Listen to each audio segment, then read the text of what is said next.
Umum Majelis Ulama Indonesia Ma'ruf Amin menilai rencana aksi 313 tidak perlu dilakukan. Sementara untuk memastikan aksi 313 berlangsung kondusif, Densus 88 Polri akan diterjunkan untuk memantau aksi 313 agar tidak disusupi aksi teror. Rencana aksi 313 untuk meminta pemerintah serius menangani kasus dugaan penistaan agama sudah dianggap tidak relevan lagi, salah satunya oleh Majelis Ulama Indonesia. Ketua Majelis Ulama Indonesia Ma'ruf Amin menyatakan apa yang selama ini diaspirasikan kepada pemerintah sebenarnya sudah didengar dan dijalankan dengan baik oleh Presiden Joko Widodo. Ma'ruf menghimbau agar aksi 313 tidak berlangsung, namun apabila aksi ini tetap berjalan, diharapkan dapat berlangsung dengan kondusif dan tetap menjaga keamanan. Tetapi kalau menurut saya, kalau besok itu seharusnya kita sudah tidak perlu lagi demo-demo itu sebenarnya sudah cukup, sudah terdengar keinginan-keinginan itu. Tapi kalaupun memang besok itu harus juga dilakukan, saya mengharap dilakukan dengan santun dan tidak ada isu-isu yang tidak tertib atau isu-isu yang melebar kemana-mana, kemudian kepada pemerintahan, apalagi sampai upaya untuk mengganti pemerintahan. Itu saya kira itu ngawur itu ya. Hal senada juga disampaikan Ketua Pengurus Besar Nahdlatul Ulama Said Aqil Siraj di sela-sela pelantikan pengurus Muslimat NU. Said Aqil tidak mendukung adanya rencana aksi 313 dan menilai aksi yang rencananya digelar di Masjid Istiqlal dan sekitar Istana Merdeka ini tidak ada urgensinya lantaran kasus Ahok sudah masuk ke ranah hukum. Sementara itu, Mabes Polri telah melakukan antisipasi pengamanan terkait adanya rencana aksi 313 yang akan digelar Jumat besok. Selain pengamanan di lapangan, tim Densus 88 juga dilibatkan untuk mendeteksi jika nantinya aksi tersebut disusupi teror. Kalau disusupkan diduga ada penyusupan teror dan sebagainya, itu juga yang kita lakukan antisipasi sudah dilakukan oleh tim Densus 88 ya. Jadi sudah ada kegiatan pengamanan yang sifatnya deteksi dini terhadap potensi perlawanan teror, itu jalan juga. Jadi kegiatan pengamanan yang sifatnya terbuka itu berjalan, kemudian kegiatan-kegiatan deteksi dini yang melakukan penyelidikan terhadap potensi ancaman teror itu juga berjalan. Selain itu, Polri juga berharap agar aksi 313 hanya digelar di Masjid Istiqlal dan tidak melakukan aksi ke Istana Kepresidenan Jakarta. Sosial yang dihadirkan sebagai saksi ahli yang meringankan terdakwa dugaan penodaan agama, Risa Permanadeli menilai bahwa apa yang diucapkan Basuki Cahayapurnama di Kepulauan Seribu bukan merupakan penodaan agama. Bukan masalah bersalah tidak bersalah, masalahnya kita harus memberi interpretasi tentang ucapan Pak Basuki di Kepulauan Seribu yang tidak bisa semata-mata hanya dianalisa berdasarkan satu kalimat pendek, terisolir, kemudian ini tiba-tiba menjadi cuma sekedar masalah tata bahasa atau masalah bahasa. Padahal yang dipersoalkan Pak Basuki itu sebenarnya dia mempersoalkan tentang kultur politik yang ada di Indonesia yang cenderung membodohkan dan selalu pembodohannya itu memakai pembenaran agama. Meskipun dia memakai kata itu berulang-ulang kali. Ahli agama yang dihadirkan oleh tim kuasa hukum Basuki Cahayapurnama yang merupakan anggota Dewan Pertimbangan MUI, Hamka Hat, menilai bahwa saat mengutip ayat, Ahok tidak ada tujuan untuk menghina agama. Itu, kalau ada orang yang bilang bahwa pencuri itu kalau dia muslim, hakimnya juga muslim, jaksanya juga muslim, hukumannya itu potong tangan. Lalu mengatakan, itu salah, itu bohong kau itu. Hukumannya tetap penjara. Jangan kamu bohong saya pakai Al-Maidah 38. Ini bukan penistaan agama, karena pernyataan ini hanya ingin menunjukkan bahwa yang berlaku di sini bukan ayat potong tangan, melainkan yang berlaku adalah KUHP tentang pencuri, yaitu penjara. Analoginya sama dengan Al-Maidah 51. Berkaitan dengan pilkada, tidak ada dalam undang-undang pilkada yang berbunyi pilkada itu sah jika dilaksanakan menurut syariat agama masing-masing. Karena itu ayat atau syariat tentang pemilihan tidak diberlakukan dalam undang-undang pilkada. Yang berlaku adalah Muslim bisa memilih non-Muslim, non-Muslim juga bisa memilih yang Muslim. Karena itulah undang-undangnya. Jadi kalau ada orang yang mengatakan kamu itu tidak boleh memilih non-Muslim, harus memilih sama Muslim. Nah, orang ini merasa boleh karena undang-undangnya membolehkan. Karena ada orang yang merasa boleh, lalu mengatakan, jangan kamu bohongi saya, pakai Al-Maidah 51. Karena yang berlaku di sini undang-undang pilkada yang membolehkan, bukan ayat yang melarang. Karena itu ini bukan penistaan agama. Jadi intinya kalimat terpenting yang Prof. Hamka sampaikan dalam muka persidangan kali ini itu apa? Ya intinya itu, bahwa tidak semua kalimat ada bohongnya itu dipandang sebagai penista agama. Contohnya lagi, dalam Al-Quran surah Yasin ada di situ mengatakan innama amruhu idza arada syai'an yaqulu lahu kun fayakun. Tuhan juga kalau menghendaki sesuatu hanya mengatakan kun fayakun. Lalu ada dukun mau menggandahkan uang memakai kun fayakun, terus ada mengatakan jangan kamu bohongi kami, pakai Yasin 82. Ini juga bukan penistaan, karena orang itu hanya ingin menegaskan kamu itu tidak berhak memakai ayat itu, karena ayat itu hanya untuk Tuhan, bukan untuk kamu. Jadi menempatkan ayat tidak pada tempatnya dan tidak diberlakukan, itu kalau dikatakan tidak benar atau bohong, itu tidak merupakan penistaan agama. Pemirsa, pada sidang sebelumnya, saksi ahli agama yang dihadirkan kuasa hukum Ahok, yaitu Ketua Komisi Fatwa MUI, Ahmad Isyomudi, mendapat sanksi pencopotan jabatannya usai memberikan kesaksian di persidangan. Pada sidang ke-16 hari ini, ada 2 saksi ahli agama yang juga dihadirkan, yakni anggota Dewan Pertimbangan MUI Hamka Haq, serta Syuriah PBNU Masdar Farid Masudi. Untuk mengetahui apakah para saksi ini sudah siap dengan kemungkinan resiko yang muncul sebagaimana terjadi pada Isyomudi, kita akan berbincang dengan Bapak Hamka Haq. Selamat malam, Pak Hamka. Assalamualaikum. Apakah Anda juga khawatir apa yang terjadi dengan Bapak Ahmad Isyomudi bisa terjadi pada Anda dan jabatan Anda? Ya, boleh jadi terjadi seperti itu, tapi kami kan tidak khawatir soal itu. Kami tidak khawatir soal itu, ya. Kenapa Anda tidak khawatir? Ya, karena tujuan kami hadir di sini untuk memberitahu kepada masyarakat pada umumnya, khususnya umat Islam, bahwa syariat atau ayat-ayat Al-Quran dan hadis-hadis Al-Quran tidak serta-merta dapat berlaku dalam kaitannya dengan negara Pancasila. Dalam negara Pancasila ini, kategori ayat-ayat itu dapat menjadi 3 macam. Ada ayat yang otomatis berlaku karena dijamin dalam Undang-Undang Dasar 45, yaitu ayat-ayat menyangkut ibadah, karena dijamin pelaksanaannya ibadah dalam pasal 29.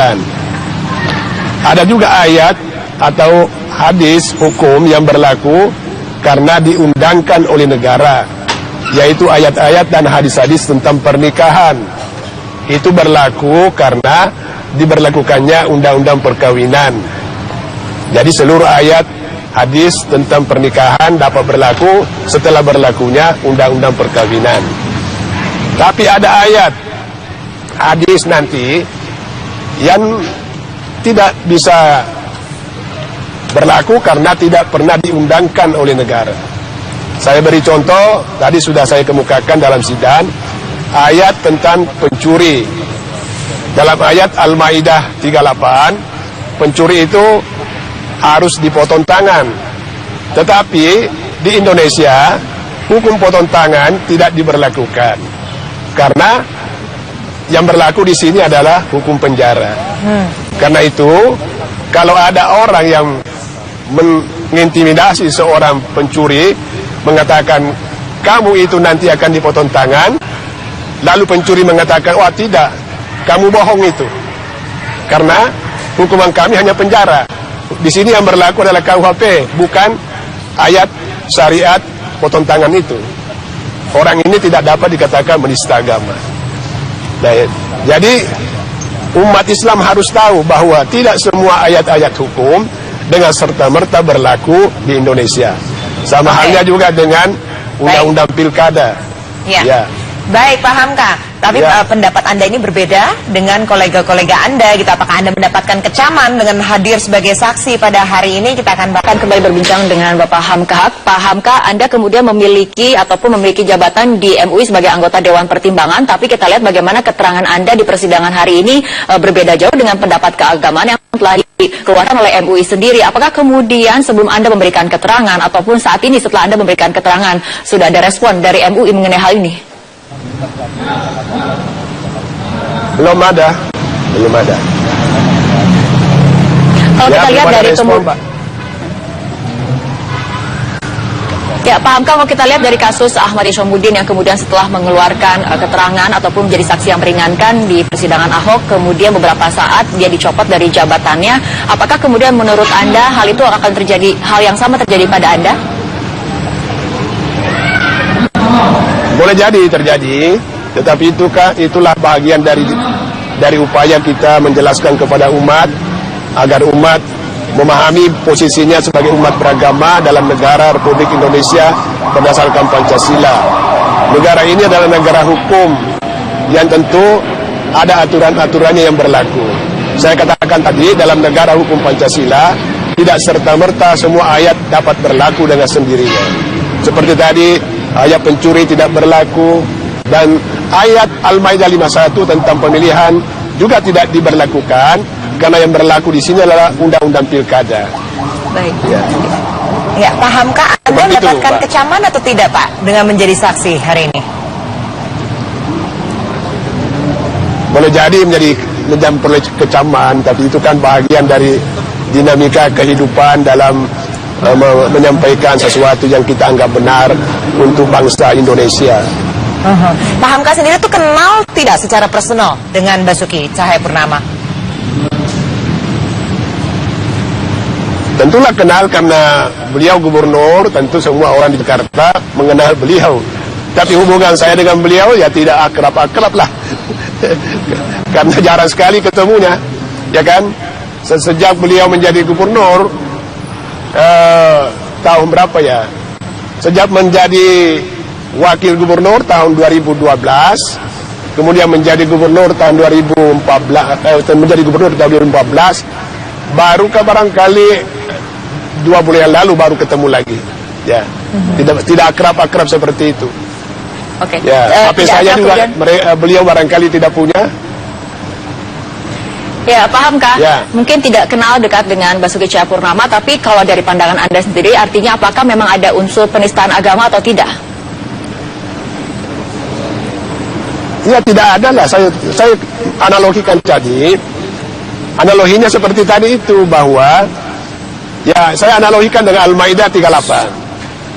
Al-Maidah 38 merupakan ayat tentang pencuri, ya kan? Kalau ada pencuri mengatakan hukuman saya ini penjara, kalau ada yang mengatakan potong tangan, maka itu bohong, karena di Indonesia tidak berlaku itu.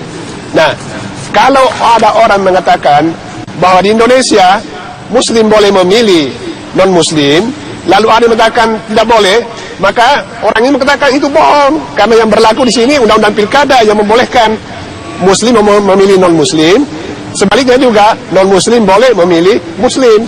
Tidak berlaku hukum-hukum syariat yang lain selain undang-undang pilkada. Nah, Anda kan juga bagian dari keluarga besar MUI begitu, menjadi Dewan Pembina di sana. Pernah nggak Anda sampaikan pandangan Anda ini di MUI? Ya, tidak pernah, karena ini kan tidak pernah kami diundang dari Dewan Pertimbangan untuk membahas masalah itu. Ya, tidak pernah diundang, tidak pernah diajak bicara Dewan Pertimbangan. Hanya langsung saja Dewan Eksekutif rapat pleno begitu. Ya. Seperti itu, Mbak, tidak pernah. Ya, artinya kemudian apa sebetulnya yang diharapkan oleh Anda sendiri kemudian datang ataupun hadir sebagai ahli agama dalam persidangan Ahok? Apa kemudian pelajaran ataupun edukasi yang coba disampaikan melalui persidangan Ahok ke-16 hari ini? Saya ingin menunjukkan kepada umat Islam bahwa ayat-ayat hukum, hadis-hadis hukum yang kita miliki itu tidak serta-merta semuanya berlaku. Ada 3 kategorinya, saya katakan.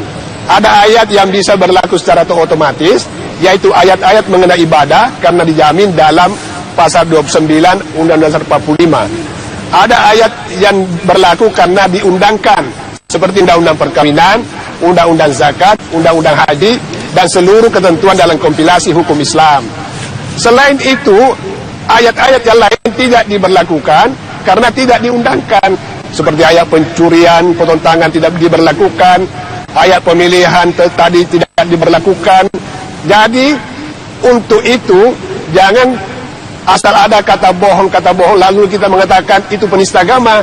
Jangan, lihat dulu bagaimana posisi orang itu sampai dia mengatakan kata bohong.